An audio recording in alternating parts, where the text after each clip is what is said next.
This podcast contains discussions of child abuse, sexual repression and sexual abuse, suicide, racism, misogyny, PTSD and PTSD symptoms, and spiritual oppression and abuse, including guilt, shame, and fear. In most episodes, we will be mentioning some of these concepts in a general way without any graphic detail. If any of these topics or other triggering topics will be mentioned in great detail, we will let you know at the beginning of each individual episode, as well as in the show notes for that episode. Roll, roll in the river of time. You've healed me in too many days. No regrets, no confusion. There'll be no pollution. I'm so thankful I've decided to change my ways. Welcome back to this homework edition of the Leaving Eden podcast. My name is Gabrielle Hacohen, and I am here with my co-host. Hi, I'm Sadie Carpenter. Hello, Sadie. Hello. We are not here today to talk so much about Sadie's life in the Independent Fundamental Baptist cult, but we are here to do a homework assignment, and I didn't assign Sadie homework this week. Sadie assigned me homework this week. And how are we feeling about that? That feels pretty great because, number one, it means that we passed 1,000 total listens on our streams. Yeah, what is the word I'm supposed to use? Yeah, downloads. 1,000 downloads. Actually, now we're getting closer to 1,300 at the time of recording this. So it's been a hot week or so. It'll be over 2,000 by the time this comes out. Yeah. Dollars to donuts. Yeah, before we get to it might be 3,000 by that time or more. Oh, that would be great. That'd be great. But before we get into that, I would just like to say to our listeners that the Leaving Eden podcast is a fully viewer-supported podcast, and we work hard to bring you not just one, but 2 episodes every week. So if you enjoy this content, you can subscribe to our Patreon, where we have bonus content, including show outtakes and soon exclusive video content. And if you don't want to join our Patreon for whatever reason, you can support us in other ways, like recommending this podcast to your family, your friends, your coworkers, and, maybe writing to your favorite podcast host. Maybe they want to have interesting people on as guests, and we would love to go on their shows just to get the word out about ours. Other thing that you can do, join our Facebook group. It's called Eden Exodus. You can find it on Facebook, and we're going to have more extended discussion there. It's going to be fun. But anyway, we're back to the matter at hand. So I wanted you to hear some Hyles-Anderson College tour music and some of what would have the music, or at least the kind of music that would have been on my iPod, when I was a teenager growing up in the IFB. Yeah. So what I did is I put together a YouTube playlist, and we'll have a link where listeners will be able to listen along with the playlist if they like. I could have just, assigned you an album that was just one particular thing. Those can be a little hard to find because there are not a lot of them on Spotify, and nothing that I listen to. There are a few, but none of them are the ones that I listened to or the ones that I loved growing up. No, you would buy the CDs. Right. You would buy a CD. And there weren't streaming options that I loved. So what I did instead was I made a playlist on YouTube. If you haven't listened to this yet, what you can do, we will have the playlist link. If you actually go into our Facebook group, we're going to have the playlist linked there. We'll also have it a couple of other places, but the easiest place where you're going to be able to find it is to go join the Facebook group. And then we'll have the playlist, and then you can also leave your comments about it and talk about it. If you're not familiar with it, or if you want to listen to it and talk about it, it'll be in the group. Yeah. And it's, one other complicating factor is that post-SCOP, pretty much anything that happened before SCOP has just been wiped from social media feeds, from First Baptist Church, from their YouTube channel. And it can be difficult to get your hands on some of these albums that came out when I was 15 or came out when I was 16. And it was my favorite album. Your parents don't have a copy they could send you? You know what? I don't think they kept any CDs. I mean, Okay. there might be old CDs in my like high school stuff in my parents' attic. Maybe. I don't know. Okay. So, let me, before we get into this, let me just get a little bit of context because, so when I was I sang in choirs and stuff in high school and all through college.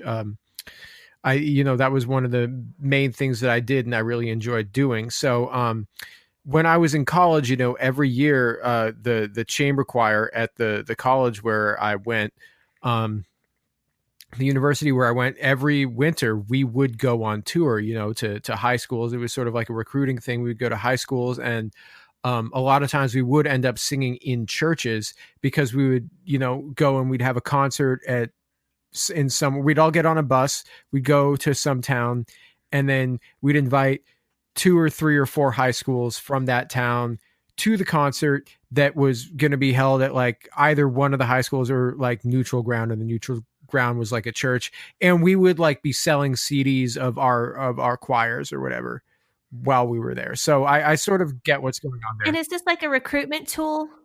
It is a recruitment tool, yeah. And every year there would maybe be 1 or 2 new students that would come to the university or come to sing in the choir because they saw us on tour. So that's exactly what these Hyles-Anderson tour groups are supposed to do.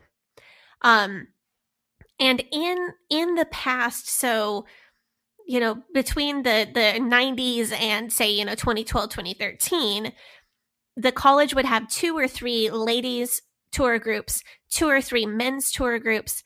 So you'd have up to 6 groups traveling. Would they all be going on tour together, or would they be separately on separate tours? So like one group would get the Southeast, and then one group would get the Southwest, and then one group would get the Northwest. And you'd travel with administrators from the college and try to recruit people to come to Hyles-Anderson. And then it was my job. So I worked in the recruitment office. So it was my job. I would process those recruitment cards that the tour groups brought back and call these students and try to bug them about coming to college at Hyles-Anderson. Yeah. So, I mean, what we would do is we would just be like the week before the term started in January, we would have the chamber choir and we would have the jazz group all get on one bus together, and then we would go on a tour because we're in Oregon. So we would either go, one year we would go to up to Washington, up like through Seattle, up to like Bellingham, Washington, and then come back down. And then another year we would go down to California, down to San Francisco. And then another year we would go to like out eastward towards like Idaho, Montana, eastern Washington. Yeah, so it wasn't quite as like, it seems like your guys' was more elaborate and maybe less efficient, but you guys were trying to cover a wider area. We were just trying to go around like the Northwest and the West Coast. Yeah, we were trying to cover, hundreds of churches across the country. So did you ever get to perform in any of these groups? I did not get to go on tour, and it is a permanent source of heartbreak for me. Well, I was not nearly a good enough vocalist to go on tour. I think you're a pretty decent vocalist. Yeah, I'm better. I'm much better now than I was then. Okay. I just did not have the vocal chops. Figuring out how to play the instrument of my own voice was not something that came easily to me. But they wouldn't have you like, I mean, there was a chance that they would have been like, oh, well, maybe Sadie, she's not the strongest singer, but she is really good at playing piano. So they would never have you be like the accompanist or anything. I really, really, really, really wanted to be a tour group pianist. And you would have been great at that. I don't know why I didn't get to do it. And it is a big deal. It's a big honor to go on tour. It's like the biggest deal in the world. It's like the closest you can get to being in a boy band as an IFB. We're going to talk about that later. But okay, yeah. Cool. No, it's like, that's what it's like. And no, I tried out both years that I was at Hyles-Anderson and I got rejected. That's a bummer. Yeah, it is. They must have picked somebody amazing, because I know you're great at piano. So I know the girl. So actually somebody that I worked with, that I was pretty close with, took what would have been my spot as the piano player for one of these groups. Oh, I know how that is. No, she's really good. This is just my opinion. I think I'm a slightly better instrumentalist than she is. She has a better personality for being on the road for months and interacting with people. Wait, you'd go on the road for months if you were in one of these the entire groups? Summer. Yeah, you'd go on the road. You'd do some meetings as early as like March or April, and you'd get excused from classes to go to these, like, you'd go out on meeting. You'd go, you'd do weekend tours. Interesting. Throughout the spring. We just go for like a week. We just go for like a week before the term started in the winter. These people would do months on the road. So you would go, like, you do weekend meetings, you get excused from classes like as early as March or April to do that. And then the day after graduation, you got in the van and you went on the road, and you didn't come back until youth conference.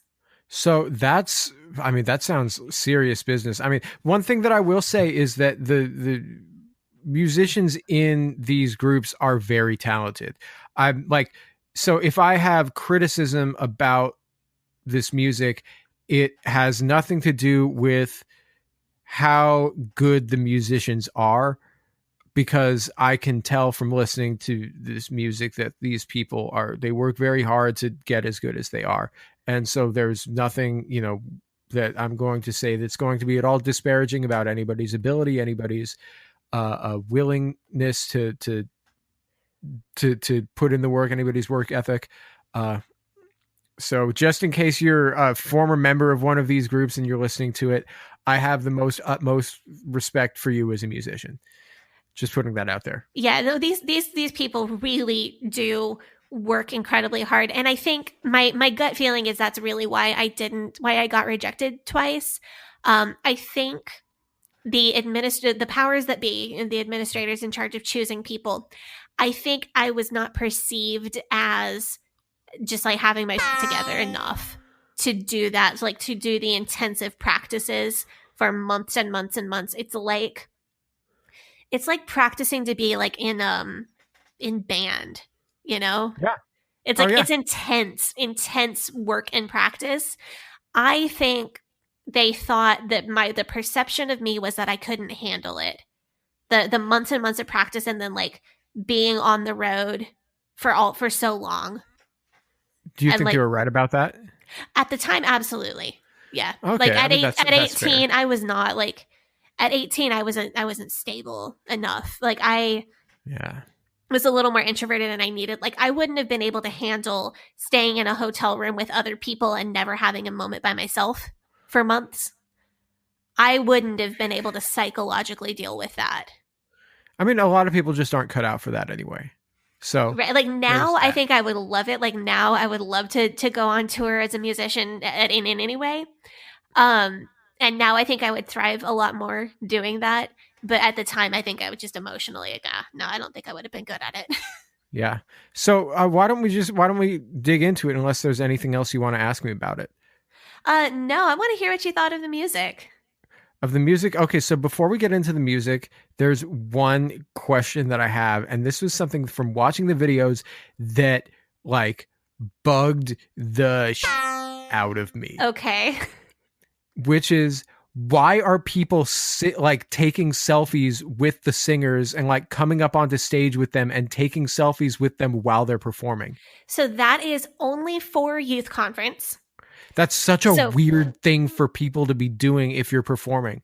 Yeah, if I was playing somewhere and somebody came up onto the stage and took a selfie with me, I would be like, get the hell off the stage. I'm singing here. You go down there. Audience, like, no, like, that's like a sort of situation. Like, I don't know. Have you seen that video of the Rolling Stones playing where some dude jumps up on the stage and like runs at Mick Jagger, and then Keith Richards like takes his guitar off and just like swings it by the neck and just like clobbers this dude in the head with there's a video of that on the internet, and then he puts his guitar back on and keeps playing.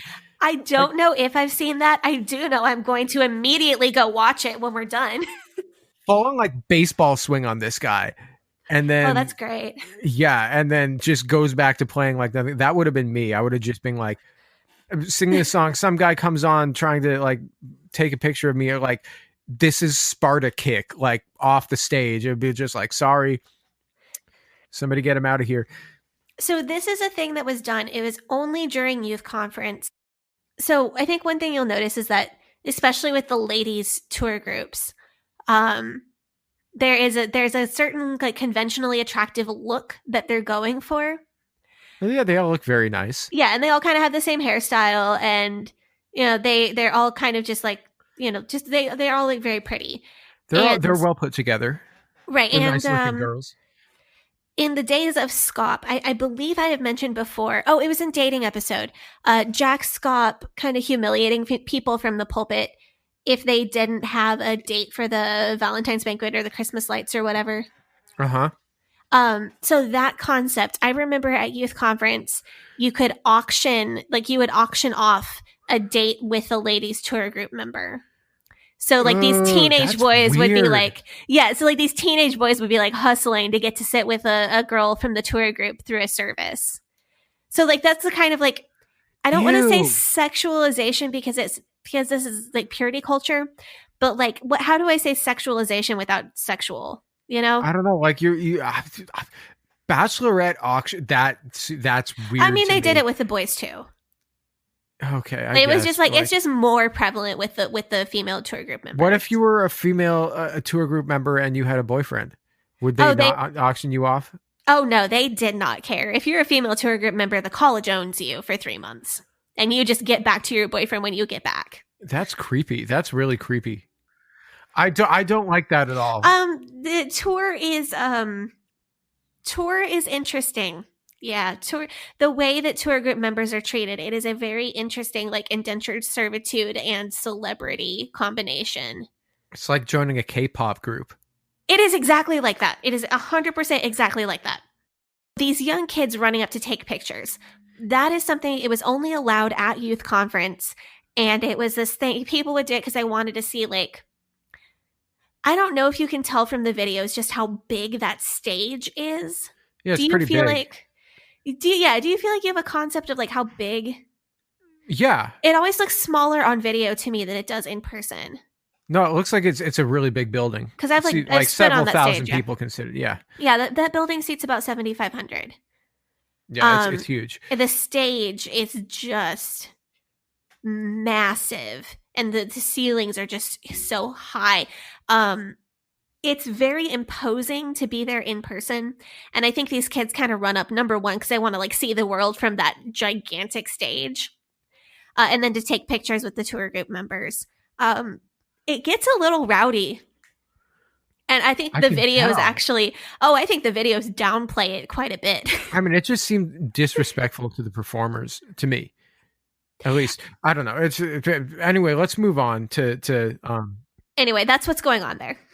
So the first track was He Made a Way for Me. Mm-hmm. Yeah. And I'm looking at the thumbnail. Looks like 6 girls singing. Yeah. And I personally know 4 of them. Okay. Well, the thing about this, the pronunciation of their words killed me. As somebody who spent more than a decade of my life performing like choral music and music in general, their pronunciation of various words was like fingernails on a chalkboard to me. Like it felt like somebody saying Reese's Pieces, like in polite conversation. I mean, you've kind of like, you've spoken like that though about when we were working on the theme song for the podcast together. Yes, exactly. Like the thing that we had to work through together was my pronunciation. And like, does this make more sense now? All of the vowel shapes were like, listening to it, I was just like, it's like the harmonies could be tight. It could all be like right on, and they could be like top musicianship. But if they're pronouncing those vowel sounds like incorrectly in the way that they're pronouncing them to try to make them sound down home or whatever, it's like, to me, it was like fingernails on a chalkboard. So let me ask you, are they doing it wrong the same way that I was doing it wrong? Yes, they're doing it wrong exactly the same way that you were doing it wrong. So this makes more sense to you now. Yes. Oh, it makes perfect sense. Like, this was a whole thing that we had, and I was just like, so, because I was trying to explain it to her in a way that, like, I don't know, wasn't mean, and trying to figure out a way to help Sadie wrap her head around what I wanted or what my vision was for when we were having her record the backing vocals for the song. Well, because if we're singing, if we're singing together, we need to have the same pronunciation. Yeah. So, like, I don't hold that against you. They're not like identical, but like it needs to mesh well. Yeah, and like if people outside of this world hear it that way, it's gonna sound like it's like jarring. Just because of the way that the brain interprets words and interprets pronunciation. Because like the vowels, we're always told to sing with tall vowels, and the brain will like, if like, for instance, if you use if you can switch out certain vowels for each other, and if you're singing, then your brain will switch it back for you when you hear it. Mm-hmm. If that's if that makes any sense. Yeah, the brain interprets sung words differently than spoken words. Exactly. But like the way that they were singing it like they were speaking it, and it was just like it, but in like this sort of like, we're folksy and down home way, but it was so difficult for me to listen to. But other than that, like the singer sounded really good. But well, and I mean, I feel vindicated in a way though, because it's like, oh yeah, am I doing it incorrectly the same way that these people are? Okay, well now you see where I get it from. Yeah. And also, like, if you look at them singing and you listen to them singing, it seems to me like it's like somebody told them, if you don't have a smile on your face when you're performing, the Lord will hit you with lightning. The aggressively smiling while singing is just another thing that you're taught at Hyles-Anderson. It's just another part. I mean, but it's not like a smile. It's like a grimace. Well, what you're told is if you're on that big stage, you have to smile big enough that people in the back row can see that you're smiling. Yeah, but if you do your vowel shapes around you smiling, then it's going to make the vowels. Okay, that makes so much sense with why the vowels sound like that, because they have to sing through like this like weird like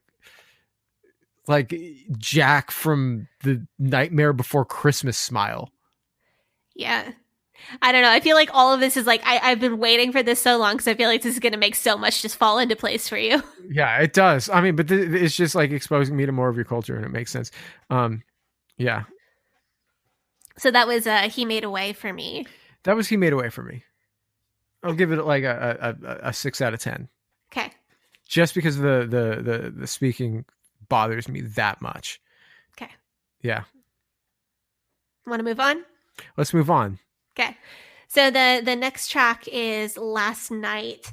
And I think this is the album that came out my senior year of high school, if I'm not mistaken. Okay. So this was like, I mean, for me, I was listening to Kanye West Dark Fantasy, and you were listening to this album. Yes. Uh-huh. Okay. Good to know. And this song I picked because it's just so aggressively Jesus-y.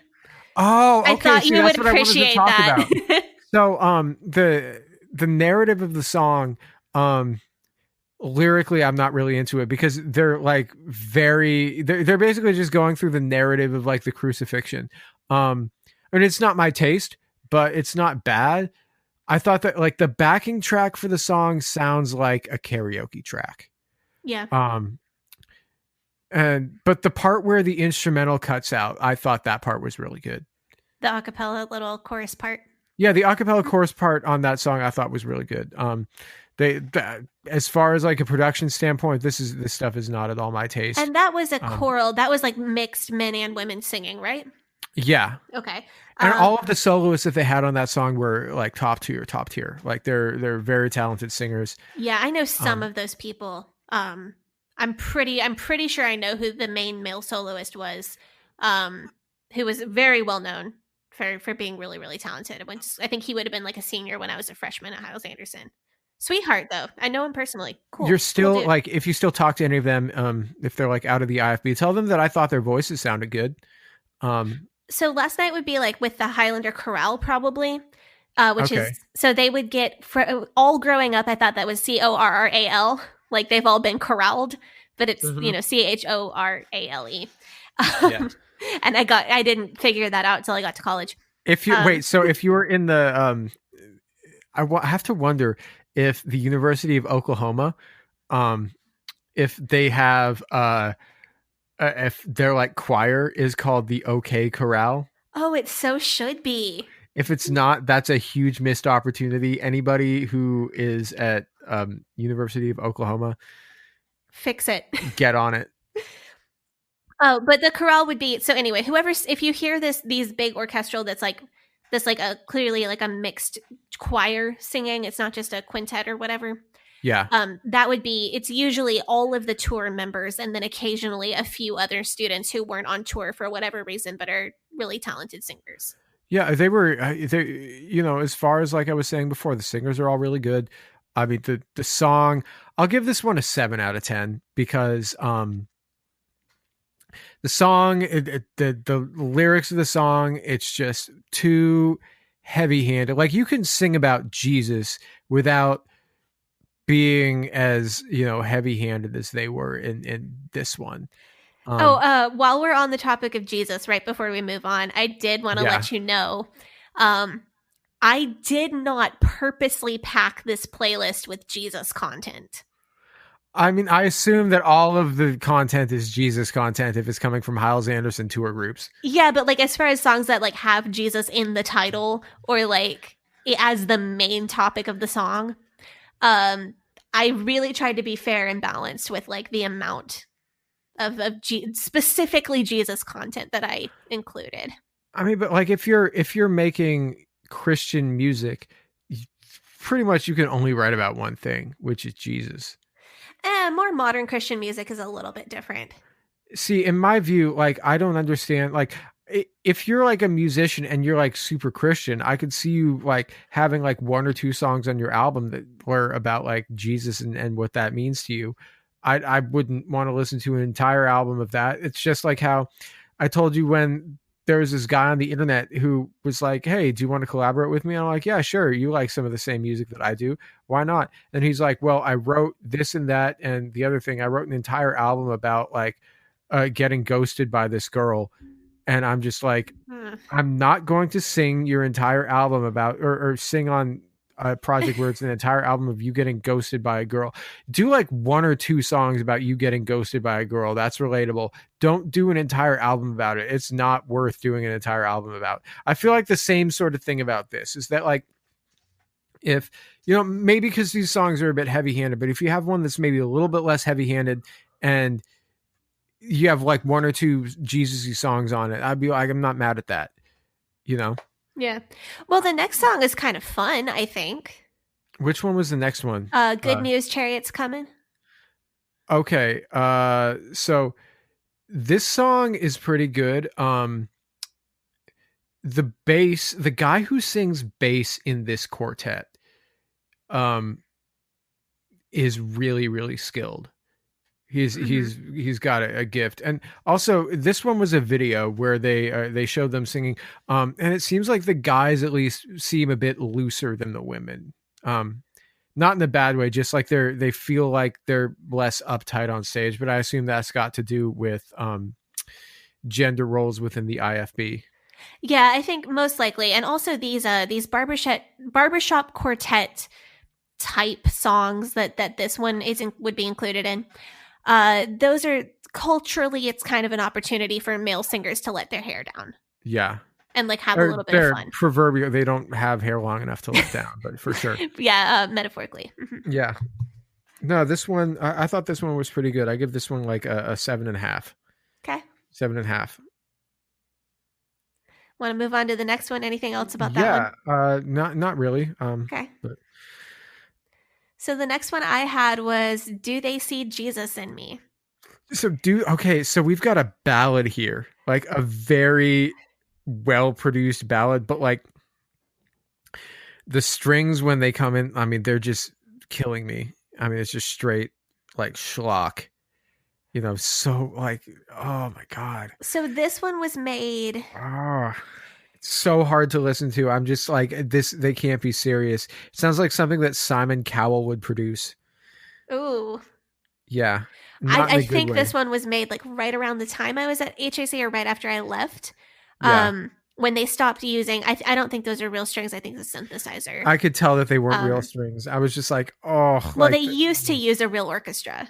they sounded like a really expensive synth patch, but like you could tell there was just like a few things in there. I'm like, Well, okay, so while we're talking about that, they used to use a real orchestra most of the time, and they also used to have a guy who was very, very talented musically. He wrote a lot of their songs.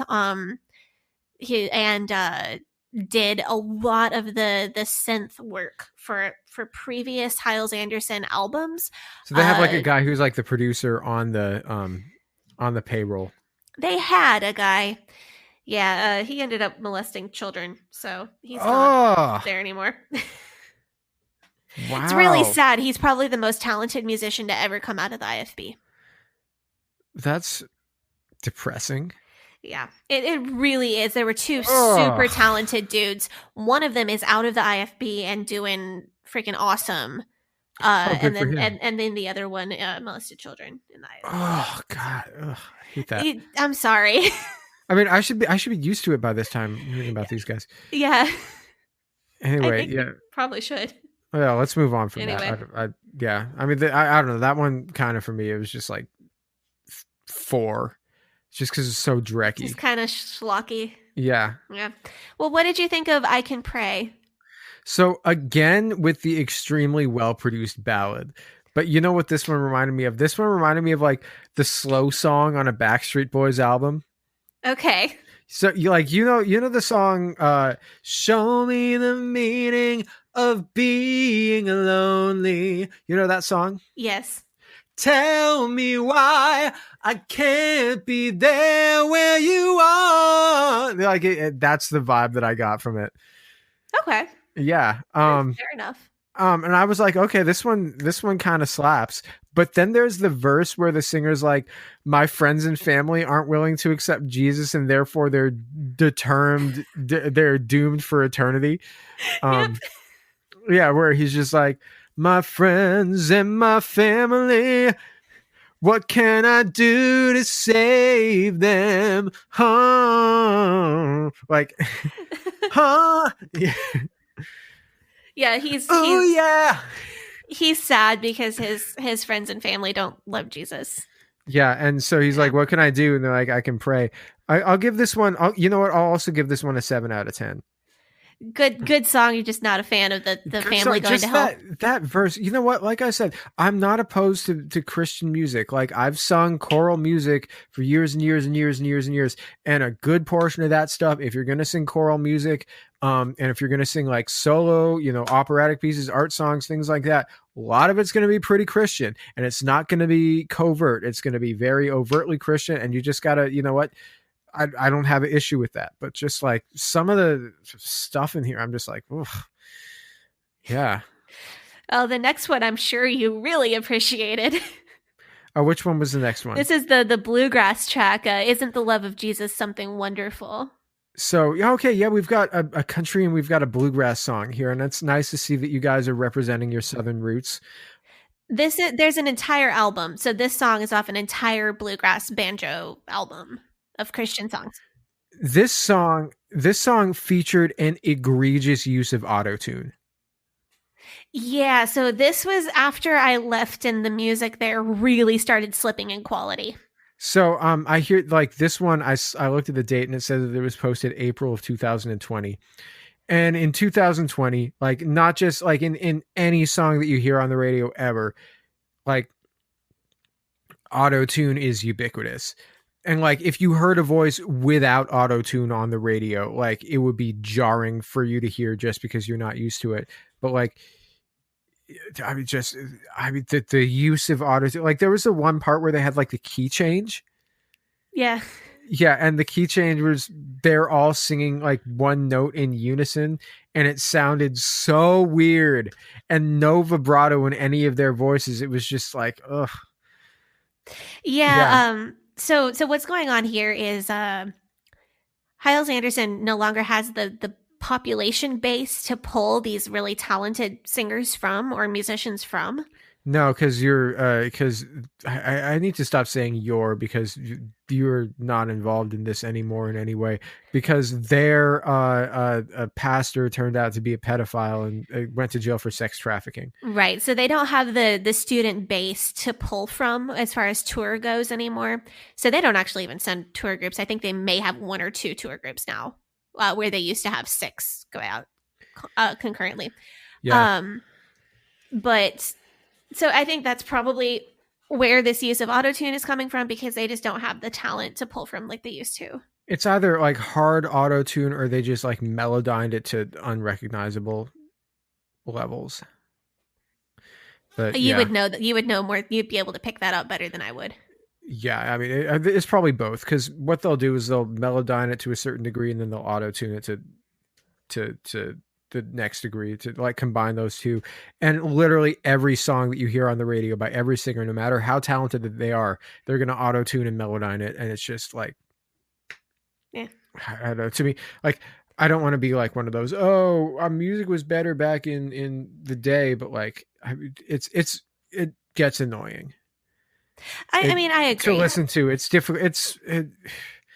It sometimes low key makes it hard for me to take them seriously, but also it's just like, what if you want to do something that isn't that? And it's on everything, like in every genre. And it's just exactly where I come from. Like autotune is a style, and I honestly don't mind it.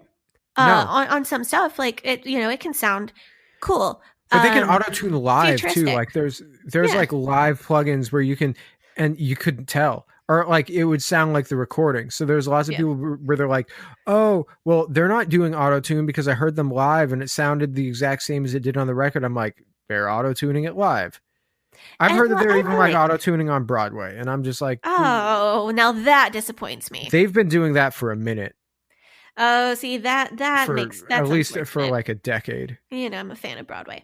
No, I feel like autotune is a style, and I don't think it's an invalid style. It bugs me when it's on everything, because like I don't want everything to be the same style. It's a tool in your musical arsenal, and it's not like hot sauce where you can just put it on everything and make it better.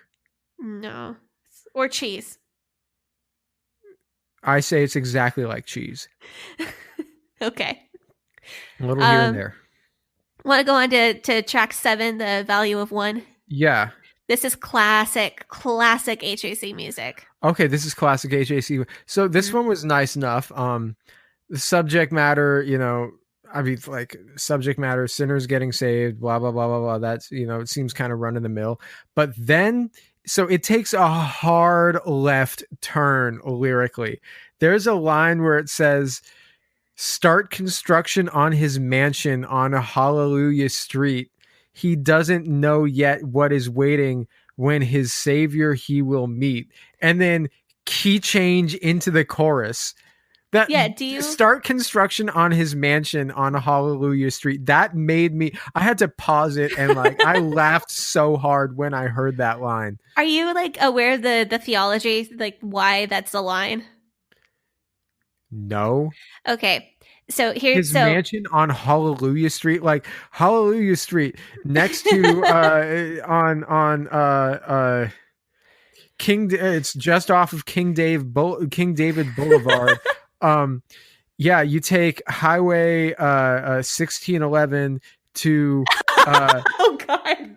to through the 13 Apostles or 12 Apostles Expressway, and then you get off at Hallelujah Street. That's what it seemed like to me, and I'm just like, what the hell? Okay.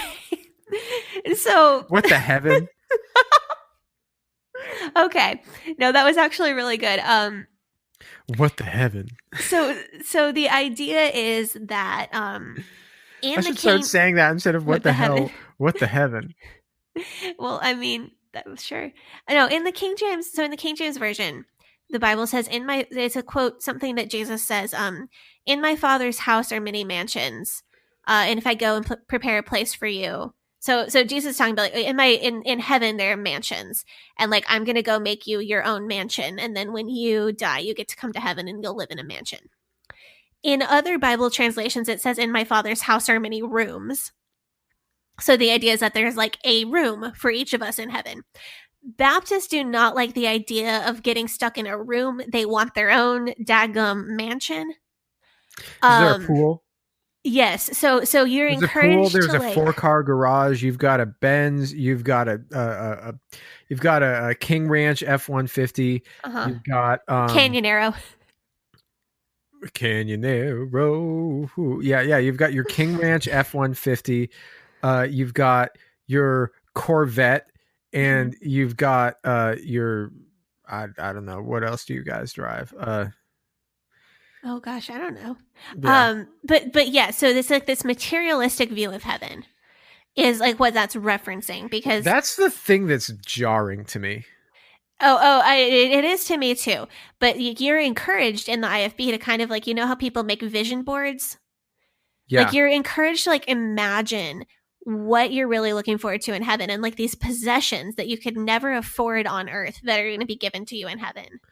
Yeah, everybody's got Rolexes and yeah, that's exactly how it's described. and so like as far as like Adidas tracksuits and so as far as Hallelujah Street, that's just like an imagination of like what a street name might be in heaven. But the idea of mansions, that's very literal. Anyway, we're looking at Jesus, What a Mighty Name is the next. Okay, so I like the piano at first, but then I feel like this one's trying way too hard to be like epic and overblown, and like it just comes across as like overblown and cheesy. And like I was saying, the depiction of heaven that's in these songs, like if you don't mind me saying, it sounds super lame. Like God and Jesus just like hanging out, and the angels are all chilling around with trumpets. And the only thing anyone ever does in heaven is sing constant praises of them, like literally constantly. Like, yeah, God and Jesus are just like narcissists that need to be constantly praised and fawned over. Like, from a theological perspective, this sounds trash. I'm sorry, but I think that like we'll talk about heaven in a different episode, but also I can't wait for that. That's gonna be a good one.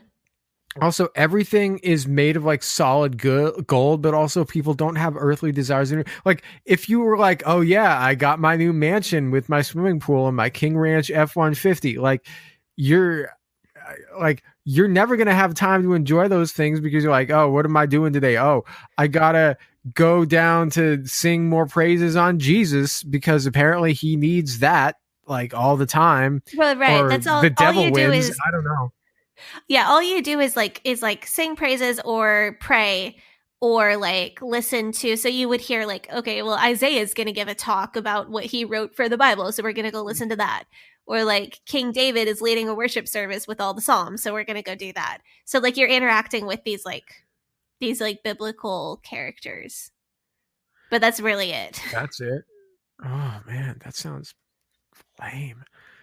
I mean, I'd be interested in like talking to these people and like hearing them speak, but like not literally the only thing that anyone ever does. I don't know. This like Christian heaven just doesn't make sense to me, but I'm like, that's its all own like, I don't know. Like I'm literally like, while you're talking, I'm going on our ideas folder and putting heaven in there because this is going to be really I can't believe that wasn't in there already. But anyway, so I do want to say that the singer singing bass in this song is really good, and also the dude in the back. The same guy from the first. Was it the same guy from the first video? I don't know. The blonde dude.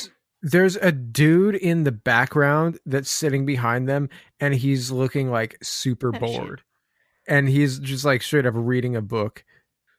Yeah, he just looks like he does not care about what's going on the stage. Like, and he's on the stage too, like in one of those chairs on the stage. And whoever that is going looking through something on stage, it's probably whoever's about to preach. Oh, okay. So he's just probably like whoever's I thought just he looked about bored. I mean, it's probably whoever's just about to like get up and give a sermon. He probably heard them do this song 80 times before anyway. Yeah. So yeah. You can see Scop in this. Oh, I see him. I see. Okay, that's Stuart Mason. He was the president of the college at the time. Yeah, he just looks like whatever. I don't care. You get a good Scop view in this video too. That's fun. Ew, yeah. If you ever wanted to see a pedophile on stage being fawned over, This is one option. yeah, you could always go to a Ted Nugent concert. Oh my gosh. Okay, sorry. I just recognized somebody else in this video. Anyway, I know all these people. Yeah, that's funny. Do you want to go to the next one? Wish I could have been there. Yeah, so wish I could have been there. Okay, so this one, I think this one's my favorite. So out of all, this is one of my favorite Jesus songs. Give this one 10 out of 10. Really good. Yeah. So this one, I think, was fun because the women, I guess they got to show a little bit more personality, and we really got to hear them all sing individually. Who is the blonde woman? The young woman with the blonde hair, killer voice. I think she sang like the third solo section. Playing piano or on the stage? No, she's singing. She's got a really like rich, strong voice. That's a friend. That's somebody that acquaintance of mine. Yeah, that's somebody I worked with in one of the ministries that I worked at the church. Okay, well, if you talk to her again, I don't know. I think we're still friends on Facebook. Is she still in? Or is she gone? Ish. Ish. Oh, I think she and her husband are like very, very Christian, but I don't think they're IFB anymore. Okay, well, I know her husband. I worked with her husband as well. Anyway, I think that she's a very talented vocalist. And she sounded really good in that song. No, she really is. Yeah, that was nice. I like that. But what I want to know is that in all of these videos, if you look at like, there's like up in the upper left-hand corner, there's like a little like thumbnail of some dude just chilling in like behind a desk or something. Oh my goodness, I did not even. Who is that? Why is he there? It. He's in like 3 or 4 of the videos. I didn't even see it before. I'm like holding my laptop up to my face. Like, I don't recognize that dude. Why is there a thumbnail of him up there in the corner? I literally have no idea. I don't even know who that is. That's weird. It's very creepy, and I'm really skeezed out with the fact that I didn't notice it before now. It's like the elf on the shelf. Oh my goodness. I don't know. I'm now gonna post this on my Facebook and be like, who is this guy in the corner? Yeah, maybe you can find out, and then you can post it in the Facebook group when we find out. Yeah, because I know, because none of these mysteries ever get solved. I don't know. Maybe we're here. Maybe that's our purpose in life, is to solve some of these mysteries. Anyway, I wish I could have been there. I thought that, as far as Jesus songs go, this one felt like it had maybe a little bit more. If the words felt maybe a little bit more creative. Like if you're going to talk about Jesus all the time, you might as well be a little bit creative about it. So this song felt a little bit more creative, and I think that the singers really were feeling it. So they good on them. I wanted to shout out to the piano player on this as well. She was great. She was great. Well, yeah, and playing piano for a singing group in that auditorium is not easy. You have a monitor speaker in your ear because there's no way you can hear them, because the pianist is sitting 20 to 50 feet from the people singing. Yeah. So you can't hear and you can't see because of the direction that they have their pianos angled. You can't, because usually when I play for a vocalist, I lip read, and like that's how I know where they are in the song. Oh, if I can't hear them, that's smart. Like I read lips pretty well. You can't listen. If you listen, you'll be behind. Right. And like I happen to be able to read lips okay. So I just know where they are in the song based on where they are lyrically. But you can't do that on the platform at First Baptist Hammond. So she's got a monitor speaker and she is really working it. Yeah. This one was good. Okay. Anyway, so what's the next one? The Lighthouse. It's another men's quartet piece. Yeah, so the first singer is really good.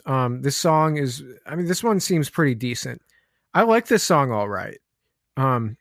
This is a Southern gospel song that has become allowed by the IFB. Well, I kind of like this one. This one was fun. Although the one thing that the line, everybody that stands around us says, tear that old lighthouse down. That one, to me, that really like plays into the whole Christian victim complex that I find really annoying, but also very prevalent in a lot of these evangelical groups. We don't have time to talk about the victim complex that a lot of Christians have, that I find just like, I have so much contempt for that way of thinking. But oh man, like the guy singing bass is really good. Yeah, that is the same guy that you complimented from one of the first couple videos. Yeah, very talented, very talented. There have been some real rad bass singers coming out of Hyles Anderson. Yeah, I'll give you that.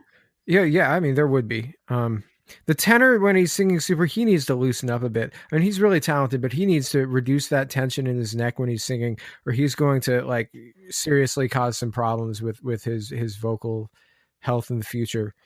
Yeah, they really, that's another kind of IFB thing in general. They love those real high tenors. Oh, you can be a really high tenor, but you don't have to like look like I swear, like, I mean, he's just like so tightened up. If he loosened up, then it would sound easier. He would still be able to sing all the notes. I know, because I could sing very high, but they disdain certain types of falsetto because that's too feminine. So like the style that he's singing in, I agree with you about what you're saying about it, but that's not falsetto. There's a cultural, I know, like he could go higher if he sang falsetto. Yeah, but I don't know. To me, that just, I mean, it really bothered me. Oh, that's fair enough. Yeah. Okay, so you want to go to this is this is the one I was really looking forward to hearing your thoughts on, the theme and the lyrics. Okay, so I honestly, this one, it just sounded to me like Disney music, but about Jesus. Like if it was the 5th best song on a Disney soundtrack, but then they made it on about Jesus. That's the vibe I got from it. So that is, I don't have anything. My life is yours to control. I don't have anything written down about the lyrics because honestly, it just kind of just didn't impress you, huh? It did. Like the music didn't impress me, so the lyrics just were. It was a non-starter. Well, you know what? That's fine. What were the lyrics that you wanted my opinion on? Let me see. My life, Lord, is yours to control. I give you my heart and my soul. I'll seek your will, never mine. Rich treasures to find. And basically just like, I want God to make every single decision for me. That's poor songwriting. You think? Yeah, I mean, you could be more creative than that. Okay. I give this one a 2. I didn't like it very much. Well, I think that's fine. This is a song that like was like super emotional for me growing up. Really? Yeah. Okay. So like, but imagine being 15 and like super religious and hearing that, and how it might totally hit you different. Right, and you haven't heard like real music, so you don't know that music is allowed to slap. Right. So, and you like Disney music because that's like some of the only music you really have access to. And this is like if you ordered Disney music on Wish.com but made it Christian. Okay, I'll take that. Yeah. Do you want to do Thou, O Lord? Okay, Thou, O Lord. Okay, so that, and this is a little different. This is not a tour song. This is the full Hyles Anderson choir and orchestra. And I'm pretty sure this is the year that all freshmen were required to be in the choir, which explains how I know pretty much everybody in this video. And also, this is Pastor School 2011, which is a conference that I attended. So I was in the room when this video was made. So I think I finally get how important it was to being like one of these singing groups. Like you got to go out and sing solos in front of tons of people and basically get your rock star moment and like all the status that comes with that. Yes. I mean, for Pastor School, there could be 5,000 people there or 7,000 people there. Yeah. So, I mean, the orchestra. So there is one moment, I think it's like a few minutes, like about 2 minutes and 20 seconds. The orchestra and the choir get out of sync, like noticeably, and it really bothers me and it makes it hard for me to listen to. But that being said, the song is kind of epic, and the key changes one after the other at the end is kind of like Love on Top by Beyonce. Yes, and Love on Top is one of my favorite Beyonce songs. Honey, and maybe now you get a little more honey. idea of why. I can see the stars all the way from here. I sing that at karaoke all the time. I can do all the key See, I changes. couldn't. I can't. Sing I it in the can't. original key. It's a power move if you can do Oh. it. I can't say what I want to say on our PG-13 podcast, but you know what I mean. Yeah, You know how I feel about your superior vocal chops. I know. But no, I'm watching through the I Thou O don't Lord mind video. flexing. Yeah. There are like 4 or 5 listeners in there. So I know like there are definitely listeners in there. Yeah. I'm watching through it. I'm like, oh yeah, that guy's wife is like a major supporter of the podcast. And like, anyway. Oh, really? So if you are in that video,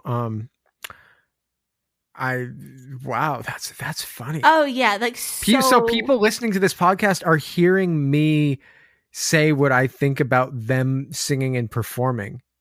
Yeah, I don't That's think funny. nobody that I know of from the tour groups listens. Nobody that I know for sure. Maybe they but will. Who knows? But I do In the know there are future. people in this Thou O Lord choir that do listen. Okay. Well, I just saw the husband choir of at one least of our sounded good. one of our awesome listeners too. Yeah. No. Hey, I mean, there was a part where like the orchestra, because the orchestra conductor and the choir conductor are like they can't see each other because they're like one's facing off to the right and the other one's facing straight on, and they're not looking at each other. So it's what not there like is, yeah. there is a camera. There's a hidden camera, kind of. So you see the staircase that goes up in between the 2 sides of the choir. Yeah. There is a hidden camera in that staircase, like in one of the steps of that staircase, Yeah. that looks up at the choir director. And then that is a closed circuit television feed to a hidden monitor that sits at the feet of the orchestra director. And this system worked really, really well sometimes, and it did not work very well sometimes. That's interesting. But that's that it's makes always sense, though. That's why they get off from each other. Right, like that. They always use that system, and sometimes the system is very effective, and sometimes it is not. And especially with the college choir, like the church choir director and the church orchestra director had a good system for making it work well. The college choir director, the college orchestra director did not. They never quite got it perfect. Interesting. Okay. Well, still, Anyway. the song was kind of epic, but yeah. Yeah, I was a fan of this song. Yeah, that one was all right. And it also had like a million people I knew in it, so that was fun. It must have been fun to watch. Yeah. Okay. What's number Wanna 13? Do 2 more? Yeah, 2 more. Number 13 is Be the One. So Be the One. Okay. So another, like, what is with all of these songs being ballads? This is what they would play after a preacher preached, and everybody needed to go down to the altar and pray and like cry about how they haven't been a good enough Christian and how they're going to be a better Christian and how they're going to give all their money to missionaries. Remember that whole shebang in 2006 and 2007 about Scop and his mission teams? Remember we talked about that in the Scop episodes?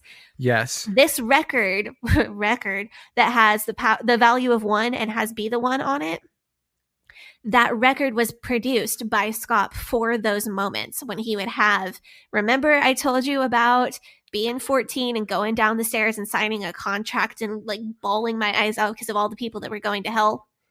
Yeah. Be the One is the song that was playing during that. Wow. So these songs are written on purpose to emotionally manipulate people. So the thing with it being like a ballad is that I assume that it's because you guys can't have songs with beats on the 2 and 4. And so you're not allowed, like you're banned from there being any bangers. So everything's got to be a ballad. It's like the other thing that you can do to like get people's emotions involved. Yeah. So, and also, like all of these key changes are just too much. Oh, are you over all the key changes? I am so over all of the key changes. Oh my God. It's in every song. You can't just put it like you put a key change in like 1 or 2 songs and people are like, oh, that's a little spicy. But if you put a key change in every song, it just stops being interesting. You So know? have you noticed how, like, if you're like, oh, hey, Sadie, can you play this? And I play it in the wrong key and you're like, oh, no, it's actually a half step up. I can just Yeah. play it a half step up. Yeah. I mean, that's Yeah, not that because I uncommon, spent but you have to be talented to do that. my entire life playing through key changes Yeah. in every song. So So yeah. that's how I learned how to mentally transpose because of this. So I'm trying to put my mind around listening to this music on purpose. And I guess that if you see yourself as like a sort of foot soldier for Jesus, Mm-hmm. these songs are all supposed to be the song leading up to that final battle in the soundtrack of the epic movie about the salvation, where it's basically like Braveheart, but with Jesus instead of Mel Gibson. Okay, sure. Yeah. So that's the like, but like I mean, that just kind of wears off after a while because all of these like, oh, epic ballad, you can't have every song be an epic ballad because they all start to sound the same. Yeah. Yeah. No, I can see that. But I felt like Be the One had to be on there just because it was It's a staple. really, huh? It's a staple. Yeah, especially in that, because like we did, so we fairly recently talked about SCOP, with the whole missions push, and this song was like instrumental to that. Yeah. Okay. Well, speaking of SCOP, our bonus song at the end has a SCOP appearance. Yeah. So in this one, I thought the singer was really good, but all of these songs sound like bad musical theater songs. So we're talking about Your Grace Still Amazes Me. Yeah. Like bad musical theater. Like if you're watching like a musical, like so for people that hate musical theater, this music is what all musical theater music sounds like to them. Huh. It's just like how I'm trying to think of another example of that. It's like how if you hate pop music, then all pop music just sounds like it's all indistinguishable from each other. Like if I was the type of person who hated musical theater music, like every musical theater song that's like supposed to be big and epic would sound like this, except for this one's about Jesus. That's interesting. See, I'm a really big fan of the instrumentation on this song. Oh, the instrumentation was the worst. Oh, what? It was like aggressively bland. Although the one soloist hairdo was really epic. The big poofy curls. Yeah, you know who I'm talking. Yeah, she's the second soloist. The first soloist, she sounded really great, and the second soloist comes in with like that hairdo, and I'm just like, oh man, that's a hairdo right there. And she's like, I'm a boss. I'm gonna boss on this song. But the instrumentation, oh man, it's like. See, that's about the most interesting instrumentation that you ever get in one of these songs. Oh, I thought it's so uninteresting. I thought the instrumentation on the country and bluegrass one way more interesting. Really? There's. That's so interesting. Yeah, I mean, you can't just keep adding stuff on and adding stuff on and adding stuff, more layers and just making it better. It's just like adding cheese to stuff. You can't just add more cheese to something and make it better. So about halfway through this video, Scop gets up and he's like, okay, that was beautiful, but you did it too fast. Can you do that again and go like 20 beats a minute slower? Yeah, but did you notice that when they did it again, they did it at the same speed that they did before? Well, they started slower and then they couldn't keep it. They couldn't do it. They had to. They didn't even start slower. They're just like, fine, we'll do it again. And he was like, do it slower. And then just to please, they didn't actually do it slower. They did the intro slower. Yeah, just like a tiny bit slower. And then, he like gets up and he's like, do you want to do that again, but slower? Like I don't know. Yeah. I felt like that was super rude of him to because they practice it at a certain BPM and for him to just be like, oh, just change that. I felt like that was super rude. I mean, you could write a song and take it into like a producer or something and be in the studio and the producer be like, I like your song, but I think it's the wrong tempo. And then, like a producer you pay to help you, not like the pastor. Like Scop couldn't play a single instrument or sing. So like, where does he get off telling the like super trained musicians what to do? I don't know. But they didn't actually do it slower. That kind of made me laugh. I know. I don't know if it's like just like my personal hatred for him showing through, because it seems like if it didn't offend you, and that it did didn't offend me me so much. The song itself offended me. See, the fact that he was like, "Oh, just do it slower," that really got on my nerves. Oh, I mean, yeah, he is a man who is like, at his core, I am entitled to everything. That's his vibe. That's his whole personality. Right. But also, like, I just his hated entitlement. seeing. Yeah, but I just hated seeing him on screen and hearing his voice again. So Yeah, much. well, he is a tool and a pedophile. So It's true. It's true. yeah. Anyway, that was a unique opportunity to hate on Scott. That was 14 songs that you had me listen to, and I went through all of them and talked about all of them. Yeah. Good job. Congratulations. Yeah, that was all right. That was pretty good. Although I have to say, after listening to that, I honestly cannot like fathom a world where this is the music that's like available to you and this is the music that you're allowed to listen to. Well, this is the best of the music that's available to you. Oh, this is the most interesting. Wow. This is the most new of the music that's available. That's horrible. No, that was me. That was my life. Most of these songs, some of these were after my time at HAC. But many of these songs would have been on my iPod at 15. Like you would have had these songs on your at 15. I had like Lady Gaga, I had Beyonce, I had lots of like I was listening to lots of Led Zeppelin, lots of Radiohead. I was listening to Lil Wayne, Carter 3. I was listening to lots of Kanye West back before he lost his damn mind. And had well, I hope yeah. I hope this was a nice little window into the world. It was, and I'm happy to review stuff like this because I think it's interesting, and I never miss an opportunity to clown on stuff that fundies find really emotional, and I'm just like, this is so like they're like this music is so emotional and powerful, and I listen to it, and I'm just like, nah, like it doesn't do anything to me. Like maybe if you are, it's like when you ever talk to dudes when they're just like, yeah. Have you seen the movie John Wick? No. Okay, well, have you ever had anyone like aggressively explain to you the plot of the movie John Wick? No. So I won't aggressively explain to you, but like at the beginning of the movie, they're like this guy's wife, he's like, I guess, a former like hitman for the mafia or whatever.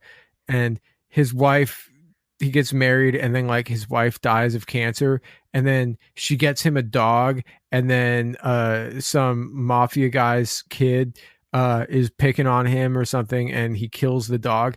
It's like one of those things where like it's clearly like made to be like, oh, well, this is the most technically like possibly emotional thing to ever happen. And dudes are like, that movie when they killed his dog, it made me cry so hard. I'm just like, that's what like they're just trying to like give you whatever excuse that you want to just show off like whatever violence there was there.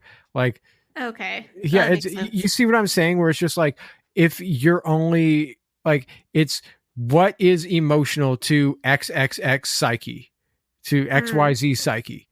Okay. Put that in the song. Just, it's like, you ever have anybody tell you to watch, you ever watch the TV show This Is Us? No, I haven't. Have you heard of this show? I have absolutely heard of it. Yes. They're just like, oh, what's the saddest thing that can ever happen? Let's just put that in the show. Okay. What's like, it's just like, that's the sort of thing where it's just like, oh, the most emotional thing that can happen is Jesus related. So Jesus, everything in the song, emotional Jesus, like that's to me. And like, it just doesn't do anything. And then all of the instrumentals and all of the music is like based around that. And I'm just like, this is so bland. I think that makes total sense why you would see it that way. And I think that, I want to expose people to, oh, this is what, because this is on the surface kind of Disney-esque, Broadway-esque Jesus music. Yeah. But some of these songs are written specifically to emotionally manipulate. And I think that's, that's something maybe that people ought to hear about. Yeah. Well, you know what? It's good that we talk about this. But are you ready to have your assignment for next week? Sure. Let's do it. So, the first time that I had you listen to hip hop music was I wouldn't say it was super successful. As far as that sort of thing goes. But what I did glean from that is that you are a fan of maybe the more conscious rap, more like conscious hip hop. That's more of your vibe. And you like stuff that's maybe a bit jazz influenced. Yeah.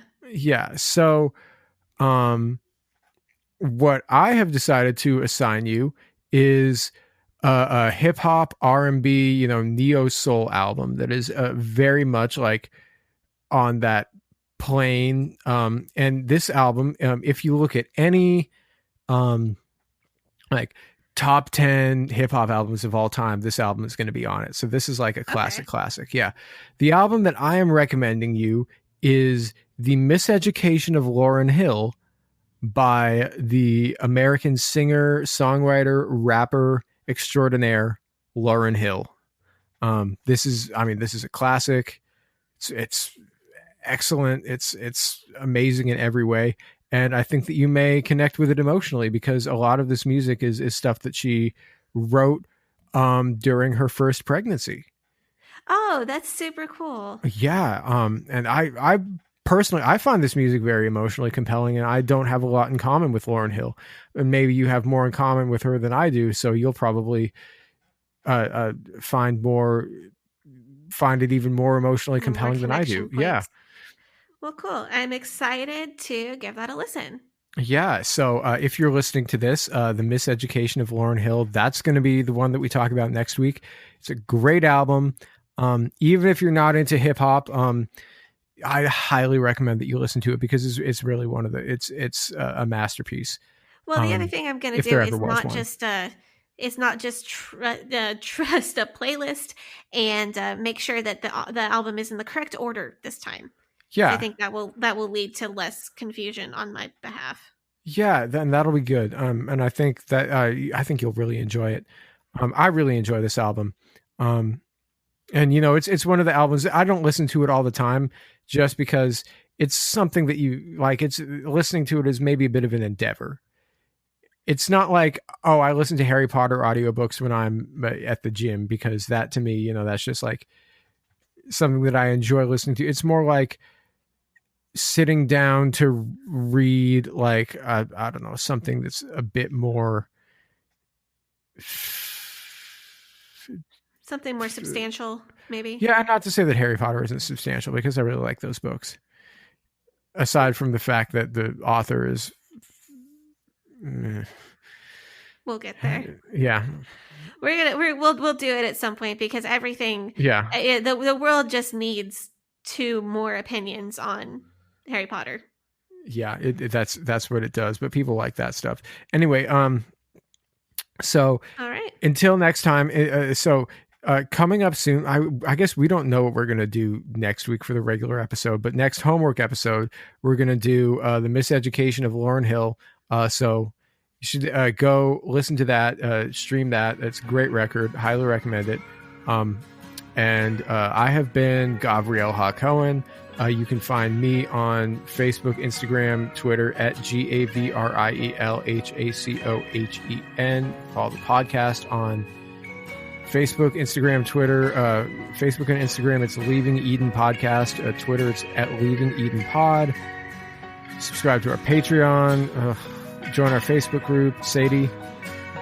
Follow me on Instagram at Sadie Carpenter Music, and on Twitter at Hell Yes Sadie. Marvelous. All right, and we will see you on Tuesday. Bye-bye. But old rolling river tide, you've healed me in too many days. No regrets, no